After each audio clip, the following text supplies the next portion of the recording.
तक करेंगे जी। और एक तो आज का पहला प्रश्न आपके सामने आ चुका है। निम्नलिखित में से कौन सा क्षेत्र बाल विकास का है? पहला है एकिक और अवैज्ञानिक। दूसरा आपसे बाल विकास के क्षेत्र में कौन सा आएगा? कुल मिला के ये पूछ रहा है कि विकास के बारे में सही कथन कौन सा है इनमें से। तो विकास जो है वो आपका एकिक नहीं होता पहली बात तो, और अवैज्ञानिक नहीं होता, वैज्ञानिक होता है, यानी कि साइकोलॉजिकल होता है आपका जो है, और पूरा का पूरा साइंटिफिक होता है। जितने भी आपका डेवलपमेंट होगा तर्क पे आधारित होगा, और उसके एक रूल्स होते हैं, ऐसा नहीं कि कुछ भी कभी भी हो रहा है ना। निर्धारित होगा और स्थिर होगा नहीं, गतिशील होता है। विकास पहले से निर्धारित नहीं होता कि पहले से ही बता दिया गया है कि 5 साल के बाद जो है बच्चा इतना ये चीज सीख जाएगा, ऐसा नहीं है। वो बहुत सारे फैक्टर काम करेंगे, उसको शिक्षा कैसी मिल रही है, वातावरण कैसा है, उसकी हेल्थ कैसी है, माता पिता उसकी परवरिश कैसे कर रहे हैं, बहुत सारी चीजें फैक्टर करेंगी, तब जाके आपको पता चलेगा कि विकास किस तरह से। तभी तो व्यक्ति की विभिन्नता होती है। अगर पहले से ही निर्धारित हो जाता तो सारे बच्चे एक जैसे ही नहीं बड़े होते, सारे बच्चों का यानी एक जैसा नहीं हो जाता, एक जैसा नहीं होता। और कभी भी स्थिर वाला ऑप्शन आपका राइट हो ही नहीं सकता। विकास कभी भी रुका हुआ नहीं है। विकास हमेशा चलता हुआ है, निरंतर है, गतिशील है। तो अंतर विषयात्मक होगा और गतिशील होगा। अंतर विषयात्मक का मतलब यह है कि जितने प्रकार हैं विकास के, जैसे संज्ञानात्मक विकास है, बाल और भाषा विकास है, शारीरिक विकास है, वो सारे आपस में जुड़े हुए हैं। अंतर विषयकता मतलब इंटर रिलेटेड है, सारे एक दूसरे से जुड़े हुए हैं। अस्पष्ट नहीं है। और प्राचीन का क्या मतलब है? क्या 1000 साल पुराना विकास थोड़ी आपके बच्चे में आएगा? आपके बच्चे में जो विकास है वो आज का ही है ना। तो हम प्राचीन नहीं होता, हर बच्चे का विकास अपने आप में नवीनतम है। तो बाल विकास की अवधि का सही क्रम कौन सा है? पहला ऑप्शन है शिशु अवस्था, गर्भावस्था, पूर्व बाल्यावस्था, किशोरावस्था। ठीक है, गर्भावस्था होगी, उसके बाद में पूर्व बाल्यावस्था आ जाएगी? नहीं, गर्भावस्था के बाद आएगा शिशु अवस्था आपकी। ठीक है, शिशु अवस्था के बाद पूर्व बाल्यावस्था आएगी, पूर्व बाल्यावस्था के बाद मध्य बाल्यावस्था आएगी, किशोर अवस्था नहीं आएगी। तो यहाँ पर जो आंसर राइट होगा डी ऑप्शन होगा। पहले गर्भावस्था जो ही जन्म से पहले की है, शिशु अवस्था आपकी जन्म से लेके 2 साल तक की हो जाती है ये, है ना। पूर्व बाल्यावस्था 2 साल से लेके 6 साल तक हो जाती है, मध्य बाल्यावस्था 6 साल से लेके 12 साल तक हो जाती है, किशोर अवस्था 12 साल से लेके 18 साल तक हो जाती है। तो ये सही क्रम आपका है, जो कि विकास का क्रम है। ठीक है, विकास प्रकृति और पालन पोषण के परिणाम हैं। प्रकृति और पालन पोषण, प्रकृति जो होती है ये आनुवांशिकता को डिनोट करती है। ठीक है, प्रकृति जो हम कहते हैं वो आनुवांशिकता को कहते हैं, और पालन पोषण जो कहते हैं वो वातावरण में होगा, तो इसको वातावरण कहते हैं। तो विकास जो होगा वो प्रकृति और पालन पोषण के विसंबंध से होगा नहीं, वियोजन से होगा। वियोजन मतलब टूटना, एक दूसरे से जुदा होना, है ना। अंतःक्रिया से होगा, यानी कि आपस में मिलजुल के जब काम करेंगे आनुवांशिकता और वातावरण, तब विकास होगा। स्वतंत्र कार्य है, यानी प्रकृति अलग काम करेगी और वातावरण अलग करेगा, अलग अलग नहीं, एक साथ मिलकर काम करता है, अलग अलग काम नहीं करते, साथ में करेंगे। सी ऑप्शन यहाँ पर। जीन पियाजे के संज्ञानात्मक विकास के सिद्धांत के अनुसार अधिकांश बच्चे संतुलन, क्रमबद्धता और वर्गीकरण किस चरण में समझ लेते हैं? देखो, जीन पियाजे के संज्ञानात्मक विकास के सिद्धांत के अनुसार अधिकांश बच्चे संतुलन, क्रमबद्धता और वर्गीकरण किस चरण में सीखेंगे? संतुलन अगर समझ ना भी आए तो क्रमबद्धता तो समझ में आ जाएगा, है ना। क्रमबद्धता और वर्गीकरण, क्रमबद्धता और वर्गीकरण दोनों ही किसके गुण हैं? गणित के गुण है ना भाई। गणितीय क्षमता में ही तो आता है 1 2 3 4 5 6, या उसको छांट देना, ये सब गणित में आता है। और गणित के कौशल कौन सी अवस्था में आते हैं?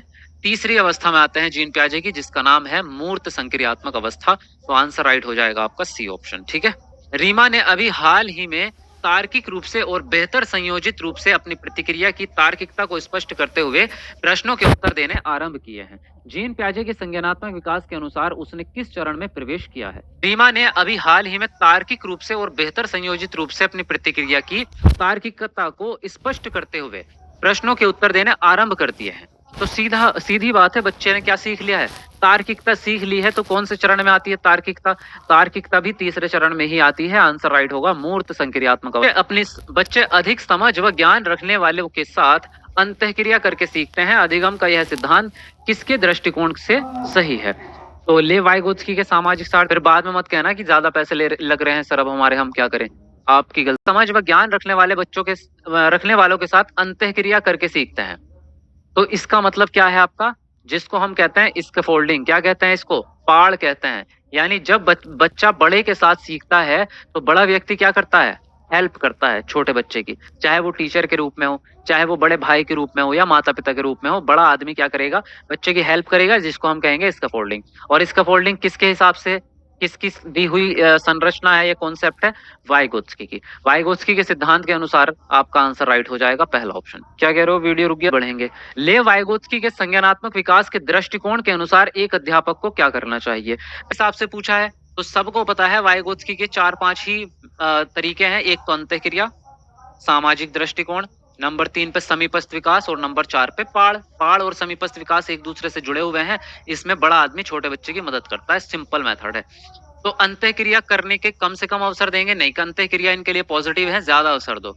सांस्कृतिक दृष्टांतों का उपयोग बाधित करेंगे, आप नहीं कर सकते, क्योंकि ये संस्कृति को, समाज और सांस्कृतिक दोनों चीजों को पॉजिटिव मानते हैं। विद्यार्थी को उनके श्रेष्ठतम क्षमता तक पहुंचने में सहायता प्रदान करनी चाहिए। तो हमने अभी बात की है पाड़ की, तो पाड़ में ही सहायता प्रदान की जाती है। जब बच्चे को आपको अगले चरण पे पहुंचाना है तो टीचर उसकी मदद करेगा, इसी को हम पाड़ कह देते हैं। अधिगम को समुन्नत करने के लिए पुरस्कार और दंड देंगे। पुरस्कार और दंड दोनों ही हमेशा निगेटिव टैग वर्ड रहेंगे, चाहे प्रश्न किसी के बारे में भी आ जाए, किसी के बारे में भी। क्योंकि ये क्यों है निगेटिव, क्योंकि ये बाह्य अभिप्रेरणा है। पुरस्कार और दंड दोनों ही बाह्य अभिप्रेरणाएं हैं, और बाह्य अभिप्रेरणा गलत होती है, आंतरिक अभिप्रेरणा चाहिए हमें जी। कौन, यहाँ पे बात करें, जीन पियाजे और लोरेंस कोलबर्ग द्वारा प्रतिपादित सिद्धांतों के बारे में कौन सा कथन सही है। पहला है दोनों ने ही वयस्कों में संज्ञानात्मक विकास के सिद्धांतों का प्रतिपादन किया है। दूसरा है दोनों के ही सिद्धांतों में विकास के 8 प्रतिरूप हैं। तीसरा है दोनों के ही सिद्धांत विकास के मध्य बाल्यावस्था चरण तक सीमित हैं। और फोर्थ है आपका दोनों सिद्धांत अवस्थाओं को प्रतिपादित करते हैं। बढ़िया। जीन पियाजे और कोलबर्ग द्वारा प्रतिपादित सिद्धांतों के बारे में कौन सी बात सही है। दोनों ने ही वयस्कों में संज्ञानात्मक सिद्धांत को प्रतिपादित किया, गलत। वयस्कों में नहीं किया, बच्चों में किया है भाई दोनों ने। दोनों ने ही विकास के 8 प्रतिरूप यानी 8 चरण बताए हैं, बिल्कुल गलत, 4 बताए हैं जीन पियाजे ने। दोनों ने ही सिद्धांत विकास के मध्य बाल्यावस्था चरण तक सीमित है, नहीं, गलत बात है। मध्य बाल्यावस्था तक सीमित नहीं है, बल्कि किशोर अवस्था तक चलते हैं, है ना। किशोर अवस्था के भी चरण है, चौथा चरण किशोर अवस्था में पहुंच जाता है। दोनों सिद्धांत अवस्थाओं को प्रतिपादित करते हैं, ये आंसर राइट हो जाएगा। कितनी अवस्थाएं हैं ये नहीं बताया, लेकिन अवस्थाएं हैं, बस बात खत्म हो जाती है। तो डी है।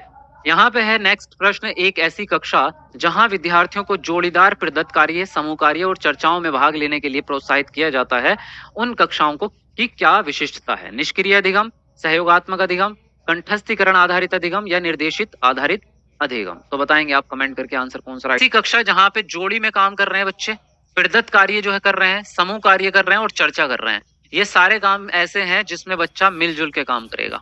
ये सारे काम ऐसे हैं, जोड़ी का काम भी, ये भी, ये भी। प्रदत्त कार्य अकेले में हो सकता है बस, बाकी कोई काम अकेले में नहीं हो सकता। ये सारे काम कैसे होंगे, समूह में होंगे।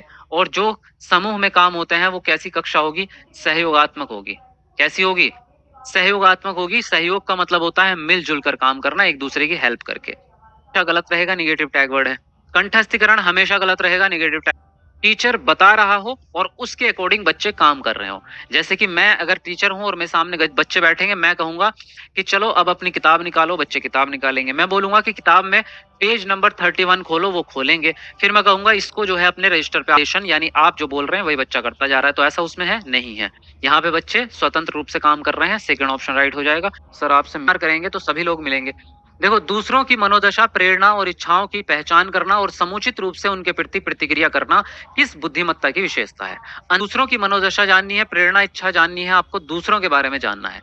तो ये हार्वर्ड गार्डनर के बहुबुद्धि सिद्धांत से आया है। उसमें 9 प्रकार की बुद्धि दी गई है, जिनमें से एक है आपकी अंतर्वैयक्तिक बुद्धि, जो कि इसमें पूछा गया है आपसे। जब आप दूसरे व्यक्ति की, ये जो अंतर्वैयक्तिक और अंतःवैयक्तिक दोनों ही, ये वाली और ये वाली, ये दोनों किससे जुड़ी हुई हैं, इमोशंस यानी भावनाओं से जुड़ी हुई हैं। जो मेरी फीलिंग्स हैं उनके, उसके बारे में है। तो अगर आप अपनी फीलिंग्स के बारे में जान पाते हैं कि मैं कैसा फील कर रहा हूँ, मैं सैड फील कर रहा हूँ, किन चीजों से मुझे सैडनेस होती है, यार जब मैं कोई हॉरर फिल्म देख लेता हूँ ना तो मेरा मन खराब हो जाता है। या मेरा कोई दोस्त जैसे मुझसे कुछ मेरी बेइज्जती कर देता है, मुझे कुछ तो मुझे बुरा लगता है ना। अगर आपको पता है अपने इमोशंस के बारे में, तो आपके अंदर बुद्धि है अंतःवैयक्तिक, इंग्लिश में कहते हैं इंट्रापर्सनल। लेकिन यही सेम चीज अगर आप सामने वाले व्यक्ति के बारे में भी फील कर पाते हैं, कि सामने वाले व्यक्ति को देख के आपको पता चल गया यार ये बंदा दुखी है, आपका दोस्त है, आपको ये पता है ये दुखी किन कारणों से होता है, आपको ये भी पता है इसको मनाना कैसे है, आपको ये भी पता है कि इसको कौन सी चीजें अच्छी लगती हैं, तो आपके अंदर कौन सी बुद्धि है फिर है अंतरवैयक्तिक, जिसको कहते हैं इंटरपर्सनल। इन दोनों में सिर्फ स्पेलिंग मिस्टेक्स का स्पेलिंग्स का अंतर है।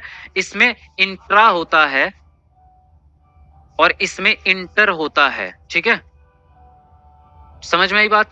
इसमें अंतःवैयक्तिक होता है, इसमें अंतरवैयक्तिक होता है। अब इसको याद कैसे रखेंगे आप, ये अपने लिए है, ये दूसरों के लिए है।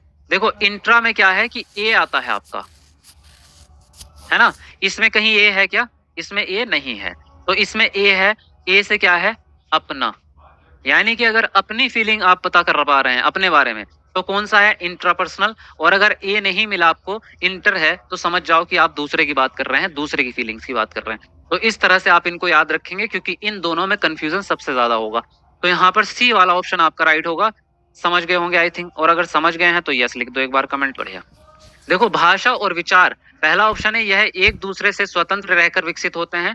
दूसरा है यह एक दूसरे को प्रभावित करने के लिए असंख्य तरीकों से अंतःक्रिया करते हैं। तीसरा है शिक्षार्थियों के सामाजिक संदर्भों द्वारा प्रभावित नहीं होते हैं। और डी है दोनों ही वंशानुक्रम से नहीं परंतु परिवेशीय कारकों से प्रभावित होते हैं। तो बताएंगे आप कौन सा ऑप्शन सही होगा। शर विकसित होते हैं, नहीं, भाषा और विचार आपस में जुड़े हुए हैं, अलग नहीं है। जैसे आनुवंशिकता और वातावरण आपस में जुड़े हुए हैं, स्वतंत्र नहीं है, उसी प्रकार से ये दोनों भी आपस में जुड़े हुए हैं। कैसे जुड़े हुए हैं, देखो जब आप कोई थिंकिंग करते हो, आप अपने दिमाग में कुछ सोचते हो तो भाषा में सोचोगे, जो भाषा आपको आती है। जैसे मैं आपसे कहूं आप अपनी मम्मी के बारे में 3 लाइनें सोचो, चलो सोचो, प्रैक्टिकली सोचो जल्दी से, मैं आपसे कह रहा हूं आप 3 लाइनें सोचो अपनी मम्मी के बारे में। सोच लिए, तो ये 3 लाइनें ये बताओ कि कौन सी भाषा में सोची थी, हिंदी में, इंग्लिश में, उर्दू में, संस्कृत में या चाइना भाषा में, कौन सी में सीख, या तो हिंदी में या तो इंग्लिश में, दो ही है, इसी में सोचा होगा। अगर मैं आपसे ये कहूं अब कि आप तेलुगु भाषा में अपनी मम्मी के बारे में 3 लाइनें सोचो, बोलने के लिए नहीं कह रहा हूं, सिर्फ सोचने के लिए, सोच पाएंगे क्या, नहीं सोच पाएंगे। जो भाषा आपको नहीं आती उसमें आप विचार कर ही नहीं सकते। विचार आप उसी भाषा में कर सकते हैं जो भाषा आपको आती है। इसका मतलब क्या है कि भाषा और विचार आपस में जुड़े हुए हैं, अलग नहीं कर सकते आप। एक दूसरे को प्रभावित करने के असंख्य तरीकों से अंतःक्रिया करते हैं, हजारों तरीकों से जुड़े हुए हैं आपस में। कह रहे सामाजिक संदर्भों द्वारा प्रभावित नहीं होगा, बिल्कुल होगा, 100% होगा। वंशानुक्रम से नहीं बल्कि परिवेशीय कारकों से प्रभावित होंगे, दोनों से होंगे, वंशानुक्रम से भी होंगे और परिवेश से भी होंगे, दोनों से होंगे, किसी एक से नहीं हो सकते। आंसर राइट हो जाता है सेकंड ऑप्शन आपका। क्लियर। देखो प्रवीण के माता पिता जानबूझकर घरेलू कार्यों के अप्रतिनिधिक स्वरूपों में संलग्न रहते हैं, जैसे कि पिता भोजन पकाने का कार्य करते हैं और माता घर के खराब हो गए इलेक्ट्रॉनिक उपकरणों की मरम्मत करती है। इस प्रकार के परिवेश में प्रवीण की क्या प्रवृत्ति होगी। देखो प्रवीण के माता पिता जानबूझकर घरेलू कार्यों को के अप्रतिनिधिक स्वरूपों में संलग्न रहते हैं। अप्रतिनिधिक मतलब परंपरा से हट करके, जो प्रतिनिधित्व होता है, जो जिम्मेदारी आपकी बनी हुई है, लेकिन ये जिम्मेदारी से हट करके नए काम कर रहे हैं। जैसे कि पिता जो है भोजन पका रहा है, जबकि भोजन पकाना किसका प्रतिनिधित्व है, माता का, लेकिन माता क्या कर रही है, माता साहसी कार्य कर रही है, जैसे कि इलेक्ट्रॉनिक उपकरण सही करना या बाहर जॉब करने जाना। कुल मिला के ये अपनी जेंडर रूढ़िवादिता को तोड़ करके, बेड़ियों को तोड़ करके उससे आजाद होके अपनी मर्जी से काम कर रहे हैं। इसका मतलब क्या होगा कि ये बच्चा जेंडर रूढ़िवादिता पे प्रश्न उठा पाएगा, यानी ये बच्चा सीख पाएगा कि जेंडर रूढ़िवादिता को कैसे खत्म करना है। जेंडर रूढ़िवादिता इसके दिमाग से समाप्त हो जाएगी, है ना। ये पर्टिकुलर ये नहीं कहेगा कि ये काम औरतों का है या आदमियों का है, ऐसा नहीं रहेगा दिमाग में उसके, ठीक है। तो को बढ़ावा देने की कोशिश। प्रश्न आपका, कक्षा में विद्यार्थियों की विविधता को किस रूप में लेना चाहिए। पहला ऑप्शन है आपका अधिगम के लिए एक सकारात्मक गुण के रूप में लेना चाहिए।